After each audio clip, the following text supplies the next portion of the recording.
ubusabaniramana. Ubusabaniramana.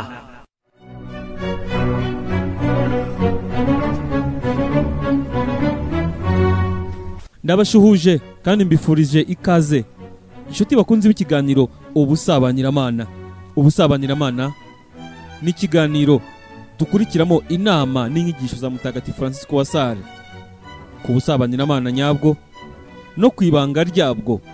Ndabashimira cyane mwe mukomeje gukurikira kino kiganiro ari nako mukigeza ku bandi. Aba bose baragikeneye nkuko nawe wari ugikeneye. Turakomeje nta gucika intege. Iyo uri mureba kino kiganiro, iyo urimo urarikira mugenzi wawe kugikurikira, iyo utanze link ku bavandimwe bawe cyangwa se muri group iyi, byose bidutera imbaraga.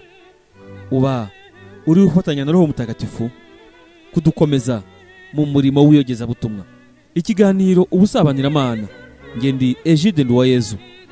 Episode ya 13 twagiye zimwe mu nama z'ingirakamaro ku ngingo y'isengesho ryo kuzirikana.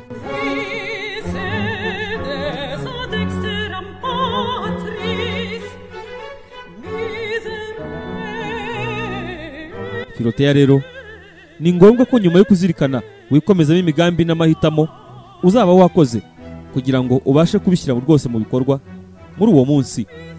Ngiyo rero imbuto nziza y'isengesho ryo kuzirikana, kuko iyo mbuto iramutse ibuze, uko kuzirikana ntacyo kwaba kukumariye, byongeye gushobora no kukubera ikigusha.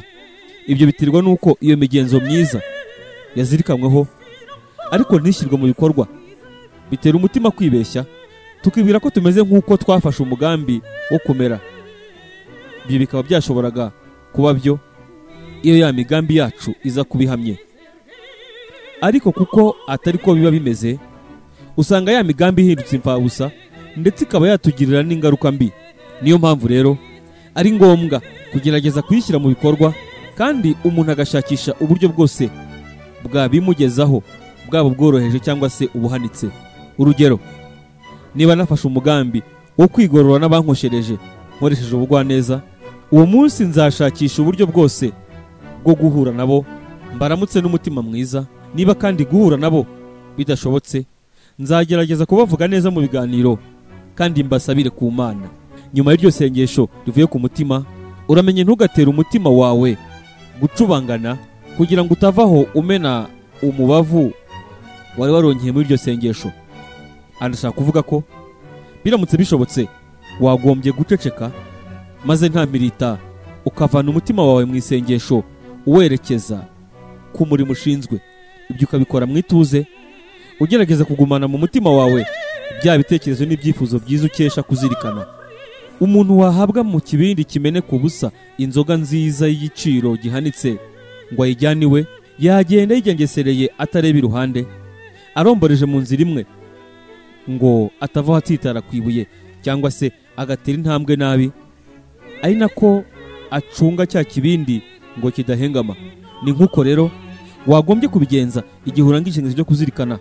Ntugahite utangira kwirangarira, ahubwo ibyiza nuko wakomeza kureba imbere yawe. Urugero, niba ari ngombwa guhura n'umuntu mugomba kuganira cyangwa se ugomba gutega amatwi, ntabwo wabyihunza, ugomba kubyemera, ariko ugakora ku buryo ya divayi nziza wakuye mu isengesho itacubangana cyane.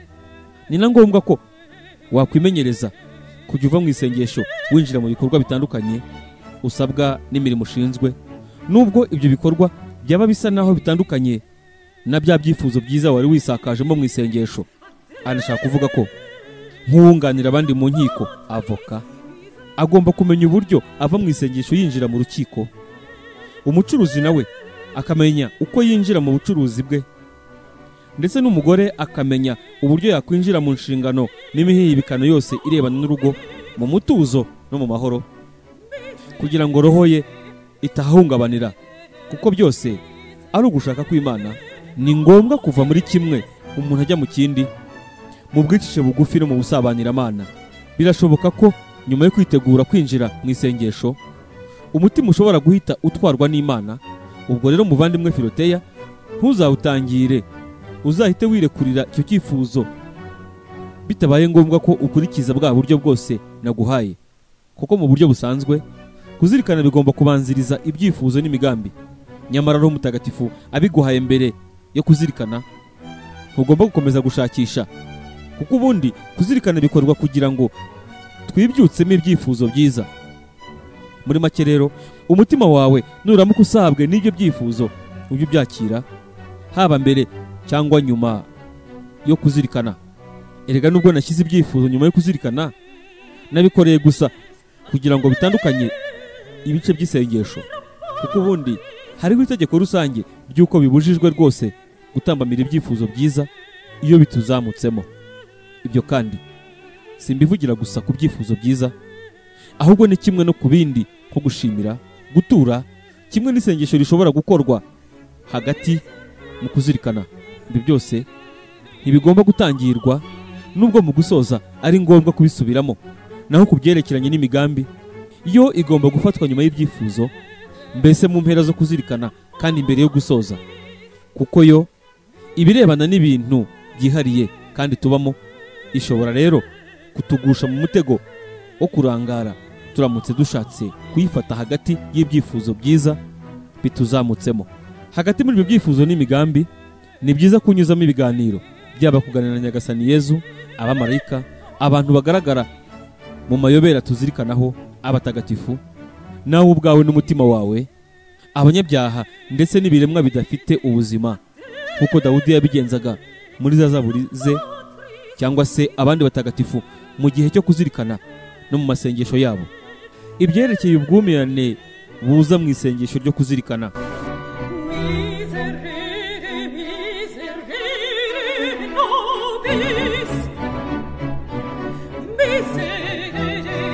maze rero Filoteya, uramutse ubuze uburyoherwe cyangwa se ihumure igihe uzirikana, ndakwinginze rwose ntibizakubuza amahoro, ahubwo rimwe na rimwe ujye urangurura ijwi utakambira Nyagasani, umwereka ku kaga urimo, umwereka intege nke zawe, umusaba agufashe, uhobere ishusho ye niba uyifite, maze umubwire akayakobo uti sinkurekura Nyagasani utampaye umugisha wawe. Cyangwa se usubire muri ya magambo y'umugore w'umukanahanikazi agira ati, nibyo koko Nyagasani, ariko n'imbwa zirya utuvungukira twavuye ku meza ya shebuja. Cyangwa nanone ufate igitabo gisome witonze kugeza igihe wumva roho yawe ikangutse. Sembura umutima wawe ukoresheje bimwe mu bimenyetso by'ubusabaniramana bigaragara inyuma, nko gupfukama, ugakoza umutwe ku butaka, guhuriza hamwe ibiganza byawe mu gituza, cyangwa guhobera umusaraba. Birumvikana ko ibyo byose uzabikora igihe uzaba uri ahantu hiherereye. Niba nyuma y'ibyo byose wumva nta humure na busa wifitemo, ntibikakubuza amahoro, kabone n'ubwo ubwumirane bwawe bwaba bukabije, ahubwo uzakomeze wifate neza imbere y'Imana. Ni kangahe mu mwaka abakunze kujya gukeza ibwami bajya imbere y'inzu y'umwami nta cyizere bafite cyo kuba bamuvugisha, gusa ari ukugira ngo ababone barangize batyo umurimo bashinzwe. Filoteya nkunda, nguko uko natwe tugomba kugana isengesho, nta kintu tugamije kitari ukurangiza umurimo dushinzwe wo kwerekana ubudahemuka bwacu ku Mana. Nyagasani nashimishwa no kuganira natwe abigirishije urumuri n'ihumure ry'umutima, bizaba nta kabuza ari nk'icyubahiro aduhaye kandi bidusakazemo ibyishimo.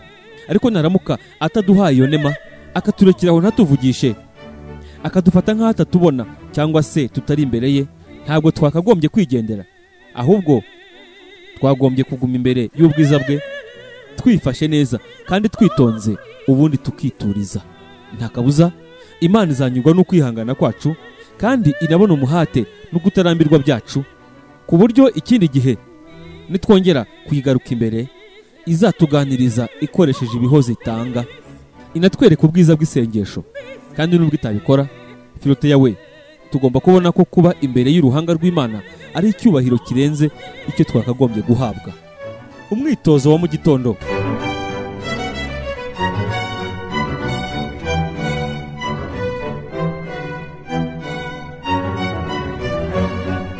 Uretse iryo sengesho tumaze kubona rya bucece n'amasengesho dusenga tuvuga ugomba kuvuga rimwe ku munsi, hariho andi moko atatu y'amasengesho arushijeho kuba magufi akaba ari nk'amashami ashibuka kuri iryo sengesho rikuru rya bucece.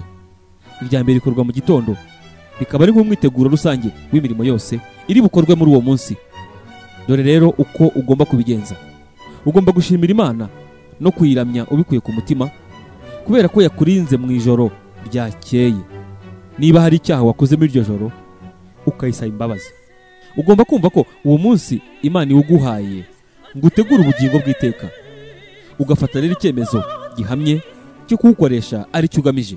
Ujye uteganya ibyo uri bukore, ibiganiro uri bugire n'abo muri buhure bose, ku buryo biza kugufasha gukorera Imana muri uwo munsi. Unamenye ahantu hose hashobora kukugusha, wenda nkaho ushobora kuza kurakara, kugira ubwirasi cyangwa se guca ku mategeko nkana. Hanyuma ufate umugambi wo kuza gukoresha neza ibyo byose uri buhure nabyo, kugira ngo ukorere Imana kandi utere imbere mu busabane nayo. Birumvikana rero ko ugomba kwirinda kurwanya no gutsinda ikintu cyose gishobora gutambamira umukiro wawe n'ikuzo ry'Imana. Nyamara ntibihagije gufata uwo mugambi, ahubwo ni ngombwa no guteganya uburyo uza kuwushyira mu bikorwa. Urugero, niba nteganya kugira ibyo mvugana n'umuntu utitangira kandi urakara vuba, nzagerageza kutamushotora, kandi nzategura amagambo atuje kugira ngo nkumire uburakari bwe, cyangwa se nifashishe undi muntu washobora kumvikana nawe. Ndetse n'igihe naba ndi busure umurwayi, ngomba guteganya isaha ndi bubikorere, icyo ndi bumukorere, n'uburyo ndi bumuhumurize. No mu yindi mirimo yose nuko bigomba kugenda. Ibyo birangiye, wicishe bugufi imbere y'Imana, umenye ko ubwawe nta na kimwe wabasha gushyira mu bikorwa muri ibyo wiyemeje, byaba ibijyanye no kwirinda ikibi cyangwa se ibijyanye no gukora icyiza. Use n'ucigatiye umutima wawe mu ntoki, maze uwuhereze Nyagasani hamwe n'imigambi myiza wifitemo. Umutakambire kugira ngo awurinde kandi anawuhe imbaraga zo kurangiza neza ibyo wiyemeje. Uzifashisha iyi mvugo ivuye ku mutima cyangwa se indi isa nayo, ugira uti: Nyagasani, dore uko uyu mutima umeze mu bukene bwawo, ubikesheje ubuntu bwawe, wiyujujemo ibyifuzo byiza, ariko ikibabaje nuko nta ntege ufite zo kuzuza ibyo wiyemeje. Niba utawuhaye umugisha, cyo gituma dawe mwiza ugusabishije ububabare bw'umwana wawe, ari nawe niragije uyu munsi wose no mu buzima bwanjye bwose, wiyambaze kandi n'umubyeyi Bikira Mariya kimwe na marayika murinzi wawe n'abatagatifu bose ngo babigufashemo. Ariko ibyo byose bigomba gukorwa vuba kandi muri make, mbere yo kuva mu cyumba warayemo niba bishoboka. Uwo mwitozo uzatuma ibyo uzakora umunsi wose Imana ibisesekazaho umugisha wayo. Filoteya rero, ndagusaba nkomeje rwose kudasiba kuwukora.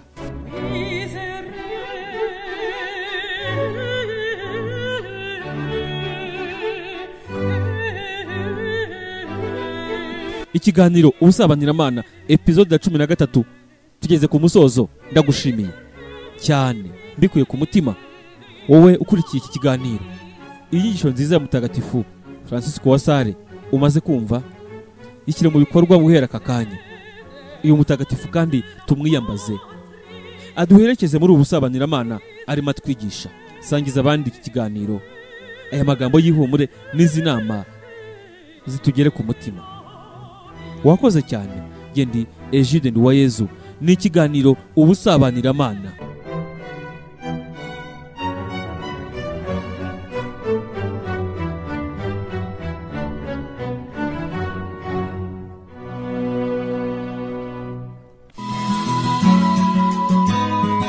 Wakoze kubana natwe mu kiganiro Ubusabanyiramana. Izindi episode zabanjirije iyi ngiyi zose ni kuri uyu muyoboro Ubusabanyiramana.